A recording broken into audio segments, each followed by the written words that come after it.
China y Uruguay exploran desde la semana pasada un tratado de libre comercio bilateral.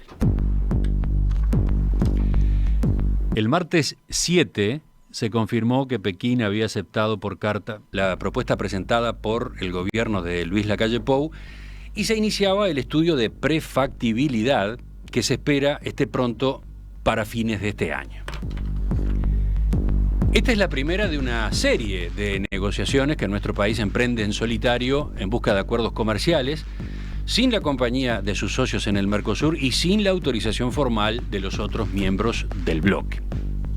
Ustedes saben, las autoridades nacionales insisten en que de esta manera Uruguay no se está apartando del Tratado de Integración Regional, por el contrario, valorizan y reivindican la marca Mercosur y alientan la esperanza de que Brasil, Argentina y Paraguay terminen sumándose a las conversaciones. De todos modos, una de las preguntas que plantea este camino es cuál será su repercusión en un Mercosur que ya venía bastante desgastado. En particular, hemos estado pendientes a la reacción del gobierno argentino, que hasta ahora ha sido el más opuesto a que Uruguay negociara tratados comerciales por sí solo. Por ahora, sobre esta noticia de las tratativas Uruguay y China, no se han pronunciado ni el presidente Alberto Fernández ni el canciller Felipe Solá. El único comentario conocido es del ministro de Desarrollo Productivo, Matías Culfas, que, consultado por la prensa, dijo: Uruguay puede hacer un acuerdo bilateral con China por fuera del Mercosur o puede seguir en el Mercosur. Y agregó: la normativa es muy clara, los acuerdos se hacen en bloque, no de manera bilateral. Es una decisión que tomará el gobierno uruguayo y estaremos observando qué es lo que hace. Pocas horas después, acá en Montevideo, cuando le preguntaron por esos dichos, el canciller Francisco Bustillo respondió: ni dialogar ni negociar a través de la prensa, es un estilo que no compartimos. De todos modos, reiteró lo que ya se sabía desde el encuentro de Lacalle Pou Fernández ocurrido en Buenos Aires a mediados de agosto. Si bien hay algunas diferencias con el país vecino, sus autoridades han demostrado muy buena comprensión de la necesidad de Uruguay de avanzar y mejorar su inserción internacional, destacó Bustillo. A la espera de otras novedades desde la Casa Rosada o el Palacio San Martín, hoy vamos a cruzar Argentina, pero en busca de la mirada experta, la mirada de un analista que a su vez tiene él mismo una larga trayectoria en organismos regionales. Concretamente vamos a conversar con el doctor Martín Piñeiro, miembro del CARI, Consejo Argentino de Relaciones Internacionales, donde dirige el Comité de Asuntos Agrarios, muy conocido en la región, ya que fue director general del IICA, el Instituto Interamericano de Cooperación para la Agricultura, entre los años 1986 y 1994. Doctor Piñeiro, buen día, gracias por acompañarnos. Sí, buen día, Emiliano. Muchas gracias por la invitación. Además, feliz día, debería decirle, porque usted es originalmente ingeniero agrónomo, graduado en la Universidad de Buenos Aires, con un doctorado en economía agraria en la Universidad de California, Estados Unidos, ¿no?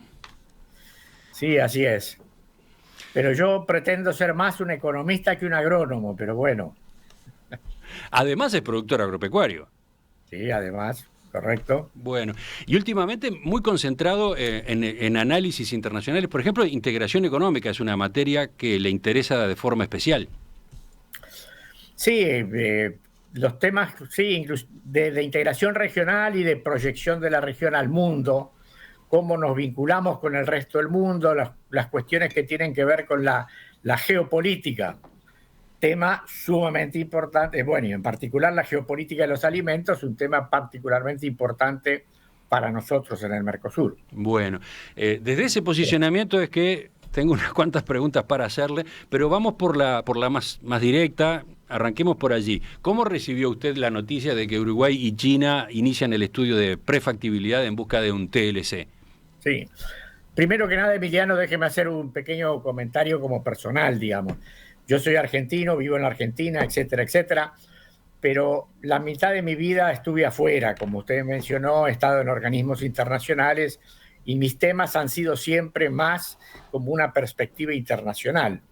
Entonces, lo que voy a comentar y, digamos, la forma en que respondo a las preguntas tiene que ser interpretado no tanto como la posición de un argentino, sino de alguien que está interesado en América Latina.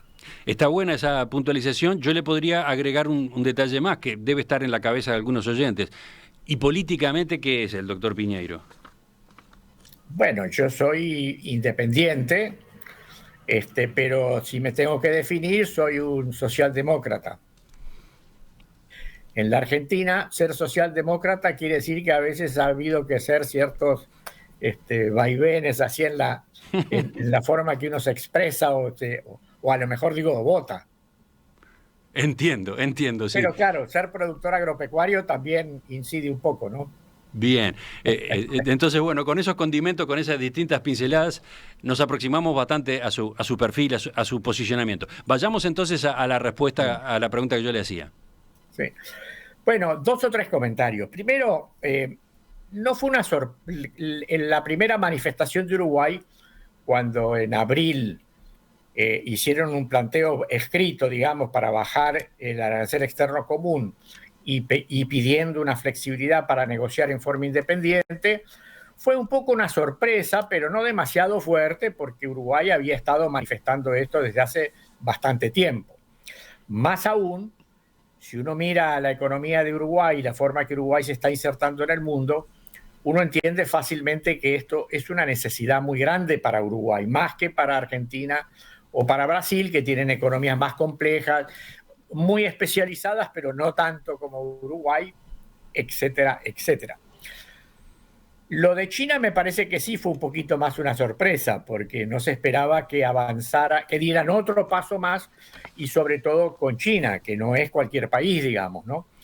Aunque en realidad, desde un punto de vista más amplio, una perspectiva más amplia y digamos, histórica, tampoco debiera sorprender demasiado, porque China le ofreció al Mercosur hace 5 años y después otra vez hace 2 o 3 años, empezar a trabajar en un acuerdo, un posible acuerdo comercial. Y el Mercosur en realidad nunca le dio una respuesta formal. Entonces, bueno, la oportunidad estaba ahí, China había hablado con los países en forma individual también, así que, qué sé yo, mirando retrospectivamente, parece una cosa relativamente natural. Ahora, nos preocupa mucho porque obviamente hay una mínima interrupción ahí. No sé si es tan natural que acepte iniciar conversaciones con un país del Mercosur, porque de eso se trata, ¿no? Explorar un TLC bilateral. Sí, pero China hizo una oferta regional al Mercosur, pero también después conversó con los países en forma individual. Entonces, pero bueno, cualquier cosa que se hace con China llama la atención, digamos, por la propia dimensión del país y por los temas que implican en la geopolítica, de lo cual quisiera hacer después un comentario más específico. Ahora, obviamente esto ha creado una cierta rispidez en la relación entre los países, que bueno, todos sabemos el diálogo un poco desafortunado de los presidentes. Pero quiero hacer un comentario optimista. Siempre, usted sabe, a los ingenieros agrónomos siempre son muy optimistas. Lo primero es que Argentina reaccionó muy negativamente con respecto a la primera declaración de Uruguay sobre el pedido por escrito que se hizo en abril, pero como usted comenzó, no ha habido una reacción oficial con respecto a lo de China. Y eso puede ser interpretado de distintas maneras, y yo no tengo ninguna información especial, pero la relación de Argentina con China es muy especial también. Tenemos mucha relación, eso se expresó inclusive en términos de la provisión de vacunas, tenemos créditos de China, tenemos bastantes inversiones de China, etcétera. O sea que la reacción a lo mejor puede ser de que el gobierno le preocupe menos que sea con China, que fuera una cosa general y que se extendiera a muchos países en forma simultánea. Me permite detenernos un segundo allí. Efectivamente, creo que este es un dato a incorporar en el análisis, ¿no? La afinidad entre el gobierno de Alberto Fernández y el gobierno chino, que ha quedado de manifiesto por distintos lados, ¿no? Por ejemplo, estaba ya hace un tiempo la autorización para la instalación en el territorio argentino de una base militar de observación china, ¿no? En la provincia de Neuquén, algo que despertó sus suspicacias y alguna preocupación, por ejemplo, en Estados Unidos. Pero voy más allá, vi una entrevista que concedió en un medio argentino, justamente el embajador, el recientemente asumido como embajador en Beijing, Sabino Vaca Narvaja, sustituyó al embajador anterior y fue muy elogioso del desarrollo chino, el liderazgo de Xi Jinping y las posibilidades que tiene por delante la alianza Argentina-China. Ese reportaje no pasó desapercibido, ¿no?, allá en Argentina. No, claro, claro. O sea que, bueno, ese es un tema del cual hay que estar pendiente. Por otra parte, el proceso va a llevar un cierto tiempo, porque Uruguay lo que acaba de firmar es que se va a hacer un estudio de impacto. El estudio de impacto va a llevar un tiempo, no sé cuánto, pero normalmente un año, y después Uruguay tendrá que ver, a partir del estudio de impacto, cómo sigue. Hay un antecedente que ilustra esto, porque Brasil también hizo un estudio de impacto muy calladamente hace 1 año y medio o 2 años. El estudio dio más o menos, dio de que al principio el acuerdo no era muy favorable para Brasil, después sí, al final de los 10 años sí, pero al principio no. Y me imagino que ahí la economía política en Brasil significó que en realidad Brasil no diera un paso adicional, o sea, no progresara en la dirección de hacer un acuerdo. O sea, más bien lo planchó. A lo mejor Uruguay termina descubriendo que no es tan conveniente, yo no creo que va a ser así, pero digo, no se sabe, y a lo mejor ahí lleva tiempo. En todo caso, no creo que se pueda concretar nada en un periodo de 2 años. Y aquí hay otro dato interesante del cual quiero ser muy cuidadoso, pero algo puedo decir, y es que el resultado de las elecciones de hace 3 días acá introduce un nuevo elemento en este marco de análisis, porque con los resultados que hubo... con la derrota que tuvo el oficialismo en las PASO, ¿a eso se refiere? Sí, exacto. Si eso se reproduce en noviembre, que es lo más probable, porque siempre ocurre, bueno, el gobierno tal vez esté más dispuesto a negociar y a definir cambios en la estrategia de desarrollo que se está siguiendo con la oposición. La oposición más bien va a tener una actitud más favorable a las negociaciones internacionales. Por otra parte, también abre la perspectiva de que a lo mejor en 2 años, en el 23, hay un cambio de gobierno, cosa que hasta hace 4 días no era demasiado probable, hoy parece más probable. Un cambio de gobierno significaría una visión desde Argentina más favorable a las negociaciones internacionales.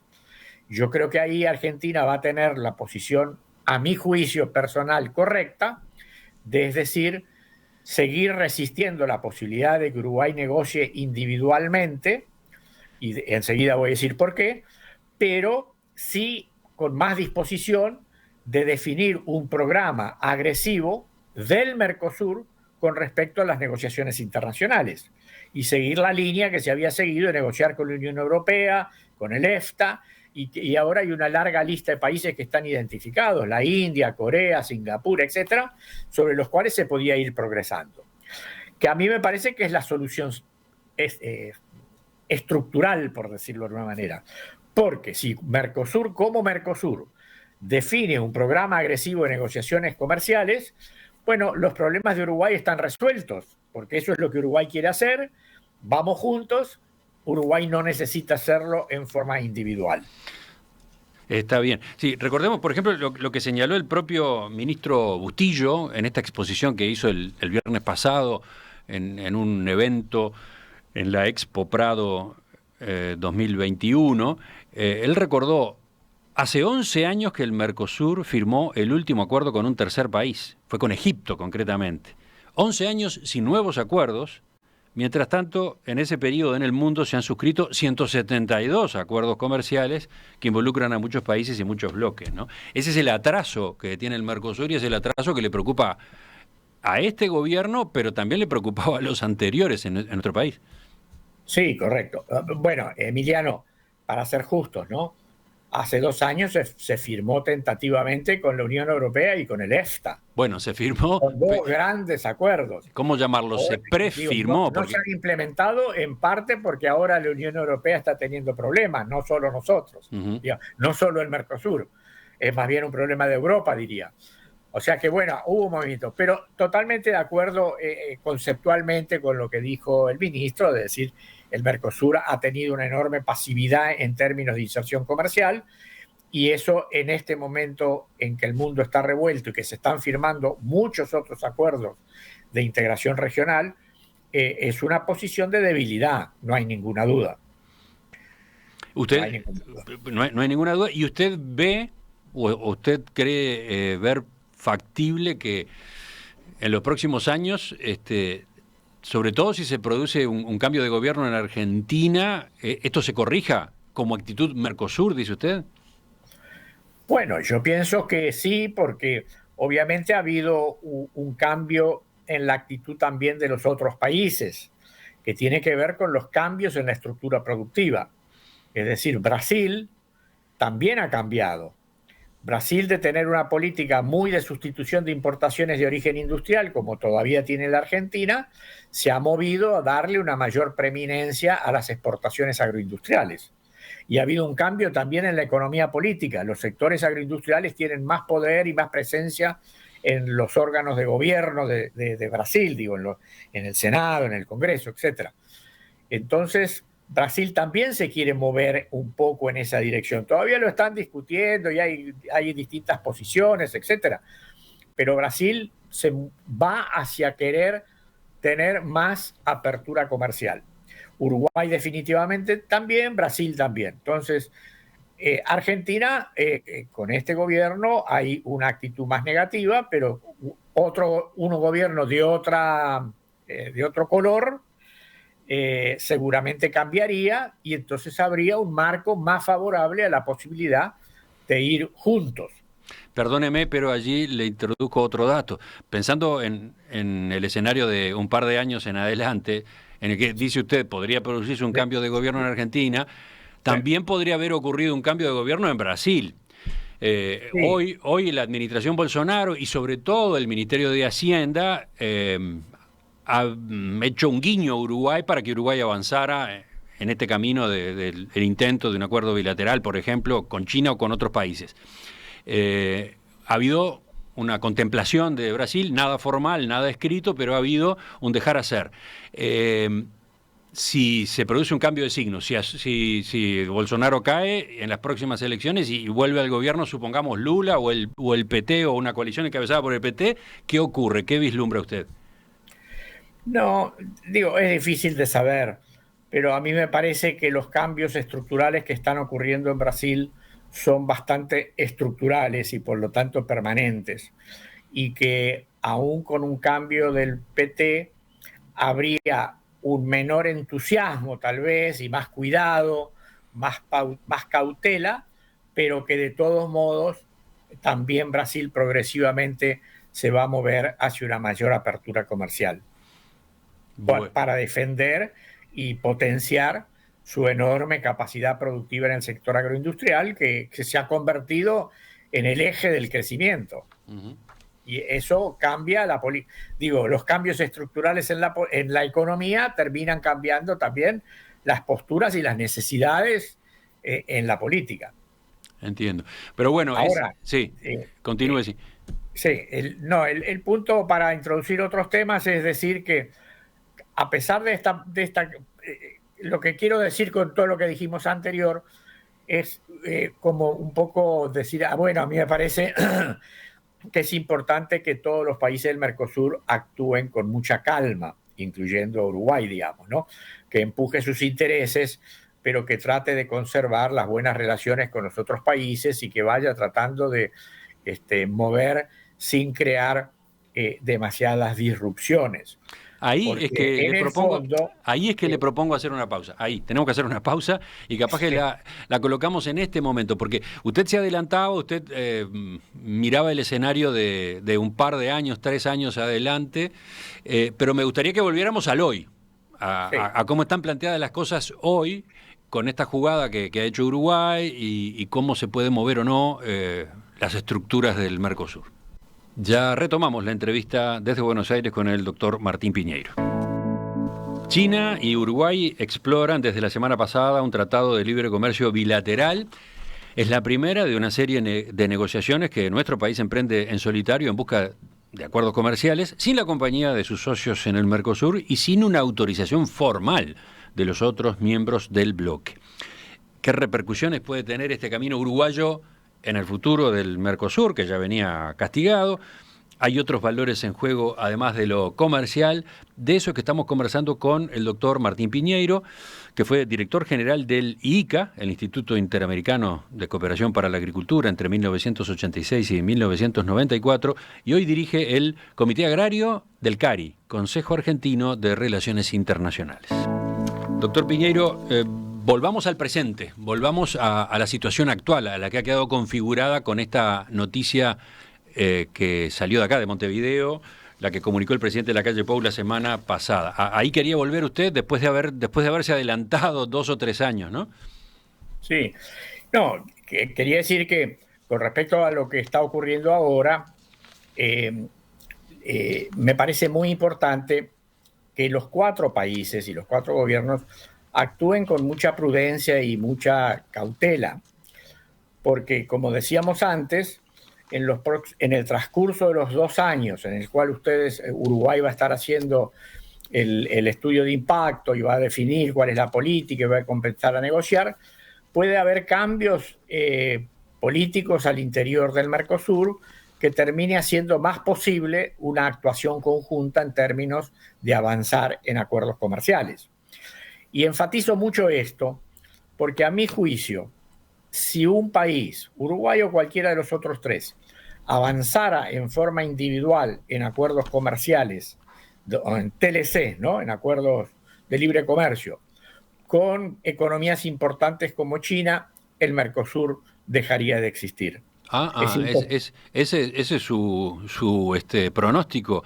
Es muy terminante. No es mi pronóstico, es mi análisis técnico. Si uno mira con cuidado cómo es el Mercosur y lo que es el Mercosur, es imposible imaginarse que el Mercosur funcione como Mercosur, y después voy a decir algo sobre esto, en la medida que haya acuerdos comerciales de carácter individual, porque eso obligaría a definir reglas de origen distintos y obligaría a imponer restricciones al comercio intrarregional para asegurarnos que el país que tiene acuerdos bilaterales con un tercer país no está reexportando productos con el cual de ese tercer país. Uh-huh. Además, que generaría un ambiente, digamos, en el cual es imposible mantener un acuerdo del tipo del Mercosur. Porque déjeme enfatizar que toda esta discusión está alrededor de los aspectos comerciales de la integración. Es un tema comercial. Pero a mi juicio, el Mercosur es mucho más que un acuerdo comercial. Y para mí es el tema del cual es necesario conversar. A ver, me parece, sí, efectivamente, me parece importante detenernos en eso que usted acaba de señalar en este momento. ¿Cuál es esa inquietud que usted tiene? A ver. Mira, el Mercosur tiene por lo menos 4 dimensiones, por decirlo así, no estrictamente comercial y sobre todo no comercial en términos del comercio intrarregional. Y déjeme darle los titulitos y después, si usted quiere, hablamos en detalle de cada uno. Perfecto, adelante. El primero es que el origen del Mercosur estuvo vinculado más a cuestiones de seguridad nacional que de economía y comercio. Hay cosas mucho más importantes por detrás que el simple comercio. Y déjeme decir simple comercio exagerando un tema para alguien que trabaja en comercio, digamos. Segundo, un objetivo que nunca se trabajó fue el Mercosur como plataforma para la integración al resto del mundo. Bueno, se suponía que era eso, una plataforma, no un encierro, digamos. Claro, en los textos y eso está más o menos eso, pero sí estaba entre los objetivos importantes. Uh-huh. Y eso tiene una particular importancia hoy, que a mí me gustaría discutir con ir al detalle. Y tercero, hay un tema que tiene que ver con la convivencia entre los países, lo que Félix Peña ha llamado la importancia del vecindario, que tiene mucho más, que no es solo el comercio, tiene que ver con las relaciones personales, con la ciudadanía. Y a mí me parece que también es importante conversar sobre ese tema, porque esos tres temas, me parece a mí, cambian un poco la perspectiva y sobre todo las urgencias. ¿Puede desarrollar cada uno de ellos? A ver. Bueno, si vamos al primero, ¿no? El Mercosur fue creado en realidad a partir de conversaciones de Alfonsín y de Sarney, preocupados por ciertas hipótesis de conflicto que existían en ambos países en las Fuerzas Armadas. Y los que somos viejos nos recordamos eso con gran claridad. Entonces, la principal motivación de esos dos presidentes y sobre todo de Alfonsín era estar seguro que no había hipótesis de conflicto, que no se trabajaba sobre hipótesis de conflicto y además que se administraba y se hacía un acuerdo de complementación y de amistad en los temas nucleares. Y ese fue un éxito histórico que aún se mantiene. Y cuando digo estas cosas que son bastante sensibles desde el punto de vista político, uso un ejemplo de decir, miren lo que pasa entre India y Pakistán. Son países limítrofes, de cierta forma un poco con una relación parecida a la que tiene Argentina y Brasil. Y fíjese las condiciones que hay entre los dos países de permanente conflicto y permanentes dificultades, distintas alineaciones políticas con el resto del mundo, etc. Entonces, ahí hay un gran tema que es necesario preservar. Y eso es parte del Mercosur, eso es el origen del Mercosur y es una parte integral de la existencia del Mercosur que hay que preservar. Sí, a muchos oyentes, sobre todo a los más jóvenes, seguramente les sorprende este aspecto en el que usted pone énfasis, pero sí, lo anotamos entonces, sigamos. El segundo aspecto. La segunda. Fíjese, hay un estudio de un paper que acaba de publicar Andrés Malamud, que seguramente usted conoce y algunos de los oyentes conocerán, que es un argentino que vive en Portugal y que es un hombre que trabaja ciencias políticas muy bien, que acaba de hacer un trabajito mostrando la creciente insignificancia de América Latina en el mundo. Y usa como 6 variables. Cómo creció el PBI, cómo crece la población, etcétera, etcétera. 6 categorías. Y muestra la creciente insignificancia, la creciente irrelevancia de América Latina en el contexto mundial. El único elemento positivo de las 6 es que somos una región de paz. Es decir, si nos comparamos con las otras regiones, hace muchos años que América Latina no tiene un conflicto abierto, bélico, ¿no? Abierto.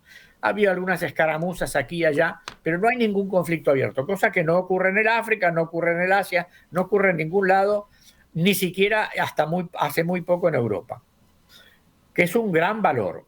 Pero de todos modos, y a pesar de eso, eso no nos da relevancia internacional, lo contrario, porque las grandes potencias se ocupan y se preocupan cuando hay conflictos, porque eso puede tener, puede embarullar las relaciones internacionales. Toda una paradoja, ¿no?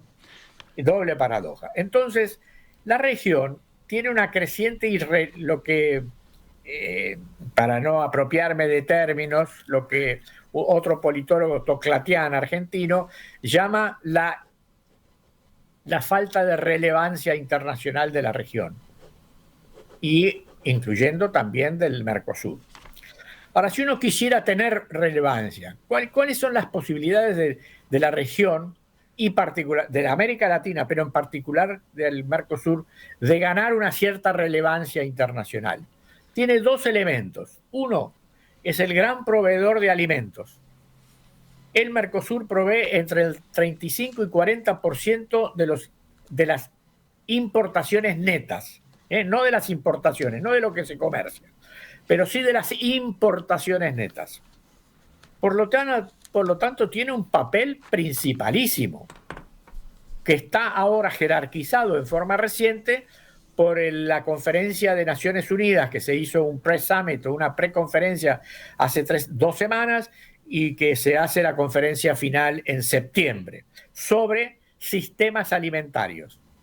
Las Naciones Unidas está instalando la importancia de los sistemas alimentarios nacionales y la existencia de un sistema alimentario global en el cual todo el mundo tiene responsabilidades compartidas para que todo el mundo se alimente, no haya inseguridad alimentaria, pero que los sistemas alimentarios sean sostenibles ambientalmente, que sean sanitariamente correctos, que sean nutricionalmente correctos, etcétera, etcétera. Y eso va a derivar en toda una discusión global, una vez que se termine de instalar el tema, que también probablemente resulte en algún mecanismo de gobernanza mundial. Bueno, ahí América Latina y el Mercosur en particular tiene un rol importantísimo, tiene una presencia. No se puede discutir el sistema alimentario global sin darle cabida al Mercosur, sin darle cabida a América Latina. Y aquí, si me permite hacer un desvío informativo, en la preconferencia que se hizo hace 2 semanas, la única región que llevó una posición común a través de los ministros de Agricultura, que se lograron a través de un ámbito de discusión que es el ICA, que fue el ICA, con una posición común de todo el hemisferio, diciendo: nosotros pensamos que las cosas importantes son A, B, C y D, que eran distintas a los que se estaban conversando en la reunión en Roma. Entonces, esto lo muestro como un ejemplo de éxito de la región y de utilización de este tema como mecanismo de lograr posicionamientos comunes que den relevancia internacional, porque la postura tuvo un gran impacto en las discusiones que se estaban teniendo en Roma. El segundo pilar es que la región es la propietaria del 40% de los bosques primarios, del 50% de la biodiversidad, de más del 30% del agua dulce, etcétera, etcétera. Eso, que es propiedad de la región, sin embargo, tiene un interés global. Todo el mundo está interesado en que no desmontemos, que trabajemos bien los suelos y las aguas, que protejamos la biodiversidad, etcétera, etcétera. Bueno, eso es una responsabilidad compartida, pero la región es la propietaria y es la que tiene que efectivamente definir las políticas apropiadas e implementar las políticas correctamente. El mundo está mirando si lo hacemos. Fíjese lo que está pasando en la COP y en toda la discusión que hay sobre la cuestión del medio ambiente. Entonces, sobre esos 2 elementos, el Mercosur particularmente puede construir su presencia internacional y conseguir una gran relevancia, no una gran, una mínima relevancia internacional.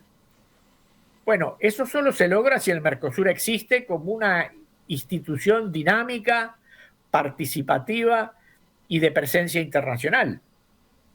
Si se destruye el Mercosur, nosotros perdemos esa potencial ventaja comparativa, esa enorme oportunidad de inserción internacional. Y si quiere quedarse ahí o vamos a la tercera. Vamos al tercer punto y ya redondeamos entonces esta parte. Bueno. Ahora sí, completamos con el tercer punto. Sí. Es lo que decía antes de lo que Félix llama la importancia del vecindario. Porque la integración regional no es solo la cuestión del comercio, no es ni siquiera lo que hablan los gobiernos. Es un tema ciudadano. Uruguay y Argentina nos hemos considerado, los uruguayos y los argentinos nos hemos considerado hermanos desde hace muchísimos años. Los argentinos van a Uruguay permanentemente, hay muchísimos uruguayos que vienen y que inclusive muchos uruguayos que viven en Buenos Aires. Las relaciones con Brasil han ido acrecentándose enormemente. el norte de Argentina es casi indistinto del Paraguay. Todas esas relaciones, la posibilidad de estudiar en un lado y en el otro, es decir, la paz, la integración, la cordialidad en el vecindario es un elemento central para 4 países que no solo tienen enormes extensiones de fronteras, sino que tienen un permanente intercambio de personas, de conocimientos, de tecnología, etc. Preservar eso es de tremenda importancia. El Mercosur es un instrumento central para lograr eso. Si rompiéramos el Mercosur, no solo cambiarían las relaciones comerciales, cambiarían las relaciones ciudadanas. Es imposible imaginarse un rompimiento del Mercosur que no tuviera también un traslado a la forma de pensar y a la actitud de amistad de las personas, de la ciudadanía entre los 4 países. Eso me parece a mí que es un valor cultural e histórico y político de enorme importancia, que también hay que poner en la balanza. Está entendida su apelación. Si me deja como un pequeño resumen para exagerar, digamos, ¿no? A ver. No podemos sacrificar cuestiones de seguridad nacional, nuestra posibilidad de ser alguien en el mundo y la buena convivencia de la ciudadanía solo por una cuestión comercial y sobre todo no de forma apresurada. Me parece que hay como una obligación moral de todos de tratar de trabajar el tema con buena voluntad y buena onda para que podamos finalmente trabajar juntos y resolver un problema que es la inoperancia y la incapacidad del Mercosur de ser un instrumento de proyección internacional y de inserción comercial también. Está perfectamente expuesta y entendida cuál es su preocupación y por qué entiende usted que el Mercosur debe preservarse. Discutible, supongo que sí. Estoy mirando acá mensajes de oyentes, quienes no comparten, digamos, el análisis, pero está perfectamente expuesto y creo que sirve mucho para pensar. Lo último que querría ver con usted enseguida, después de esta pausa, es a quiénes está aludiendo con su alegato, digamos, con su advertencia. ¿Está aludiendo a Uruguay? ¿O está aludiendo a los otros? ¿Está aludiendo a Argentina o al gobierno argentino en particular? Me gustaría ver eso enseguida. Llegamos al final de esta entrevista esta mañana con el doctor Martín Piñeiro, que recién exponía lo que desde su punto de vista implica el Mercosur más allá de lo comercial, los otros valores que el Tratado de Integración Regional encarna y que, dice él, no pueden tirarse por la borda, no deben ponerse en riesgo en una situación como esta que ha quedado planteada, en la que Uruguay emprende el camino de negociaciones en procura de acuerdos bilaterales de libre comercio, en particular ahora el primero de ellos con China. ¿Para usted efectivamente está en riesgo el Mercosur, si se va por ahí, doctor Piñeiro? Bueno, diría que por ahora todavía no. Pero me parece a mí que si se progresara de manera rápida y a lo mejor no suficientemente conversada en un acuerdo de uno de los países con un tercer país en forma individual, yo pienso que el Mercosur estaría amenazado, estaría en riesgo. Pero entonces su llamado es un llamado a Uruguay. ¿Uruguay debe frenar? ¿Uruguay debe ir más lento? ¿Uruguay no debe apurarse? ¿Cómo es eso? Primero que nada, usted sabe que los que, qué sé yo, los académicos, o no sé cómo catalogarme, nosotros decimos cosas, digo, para que las escuche todo el mundo y que las acepte o que las internalice quien quiera hacerlo. No estamos sermoneando a nadie, ni corresponde que lo hagamos. Pero déjeme decir, desde mi punto de vista, no habría nada mejor que el Mercosur se dinamizara y saliera a hacer acuerdos comerciales de carácter con terceros países. Eso resolvería todos los problemas, porque significaría una disminución del arancel externo común con los países que se negocia, y si se negocia con muchos, quiere decir que se baja con todos, y resolvería el problema principal de Uruguay de tener mejor acceso, sobre todo en la producción agropecuaria. Eso nos conviene a los 4 países. Los 4 países necesitamos hacer eso. Y obviamente, como digo, no habría nada mejor que eso. Eso sería mi principal deseo, digamos. Ahora, un segundo componente es decir, bueno, pero seamos cautos, seamos todos los negociadores posibles cuando se avanza en la dirección de la flexibilidad comercial, tratando y haciendo todo el esfuerzo posible para lograr que los otros países acompañen y de no romper el Mercosur. Pero, y acá déjeme decir una cosita más. Sí. Y esto no es solo una cuestión de los gobiernos. Los procesos de integración son problemas más amplios, son problemas ciudadanos. En la Unión Europea, los años de grandes éxitos fue porque la ciudadanía europea quería hacerlo. Y ha habido problemas cuando comenzó a haber resistencias en algunos países por parte de la ciudadanía. Acá es lo mismo. La ciudadanía tiene una gran responsabilidad y, como dice Toclatián, seguramente es el momento de la diplomacia ciudadana. Todos tenemos que enterarnos del tema y todos tenemos que trabajar, me parece a mí, y tomar responsabilidades en que los temas se entiendan de manera completa, que no se parcialicen y que se tomen decisiones prudentes y maduras. Pero, a ver, tratando de pasar en limpio, esa exhortación va para todos lados, no va solo para Uruguay. No, para nada. Va también para el gobierno argentino a propósito de cómo reacciona, cómo maneja este escenario. ¿Entiendo bien? Y en particular con respecto al gobierno argentino, en el sentido de decir que, a mi juicio, el gobierno argentino debiera tener también una política de apertura internacional y de negociaciones comerciales más activa de la que tiene, y que por lo tanto debiera acompañar el deseo, las necesidades de Uruguay. A eso voy, porque en buena medida este camino que emprende Uruguay se debe a la reticencia, las resistencias de este gobierno argentino en particular en los últimos años, ¿no? Absolutamente. No. Y mismo, déjeme decir, digo, para ser de asesor matrimonial, también Brasil tiene responsabilidades en esto por sus indeterminaciones, porque Brasil no está teniendo una actitud clara con respecto al tema, no está teniendo un rol constructivo como corresponde al país, que es el más grande y que tiene un cierto liderazgo natural. Curiosamente, un poco como Paraguay es el país que ha tenido la actitud más razonable, ¿no? De tratar de entender las posiciones de los 3 países y tratar de armonizar y demás. Yo creo que hay una gran responsabilidad,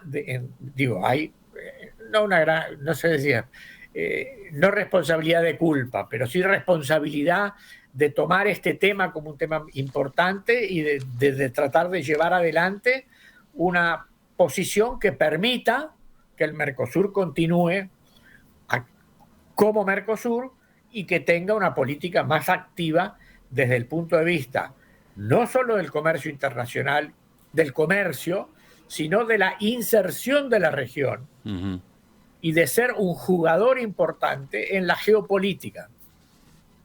En un momento en que la geopolítica del mundo está muy compleja, muy desordenada y con un cierto riesgo de que se complique aún más.